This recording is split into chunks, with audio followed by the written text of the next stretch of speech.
Hey guys, my name is CJ, this is Jumpstart Hobbies, and today I'm going to take the Games Workshop Space Marine and make them more metal. I'll be painting two Space Marines, one in the Games Workshop style, followed by this one. Instead of using standard base paints, washes, and highlights, I plan on...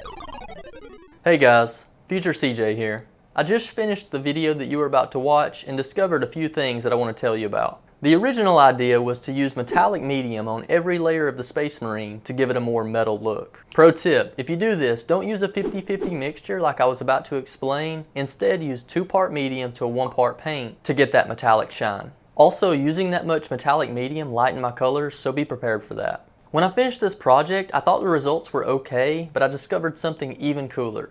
After first mixing my own metallic layers, I then decided to take a normally painted Space Marine and spray over top of it with the metallic medium itself. I incorrectly thought that this would be kind of translucent and just give some shimmer to the original Marine, but instead it looked like I gave it a silver zenithal highlight. To fix this, I took some Vallejo blue ink, thinned it down with water to place a translucent layer of blue over that metal. This worked pretty well, so I decided to push that idea onto the next Space Marine and paint it entirely silver. By the way, 84% of my viewers are not subscribed, so if you enjoyed this content, please subscribe because it really helps my channel grow. Then I decided to alter my color mixture by mixing it with a glaze medium instead of water. This let me thin down the ink without as much separation, so it applied smoothly.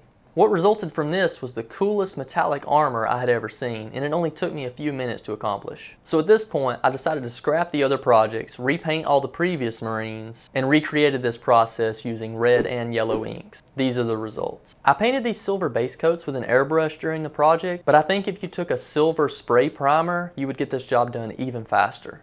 So at the end of the day, my message is to not use metallic layers, but instead start with a silver base, apply a color using inks and a glaze medium, giving you awesome armor in less than 3 minutes. I took that original blue Marine, added some finishing touches to it, and made it battle ready.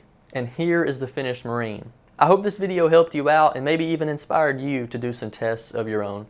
Check out mykit.co in the description below for all of the gear that I use or talk about. Until next time, we'll see y'all later.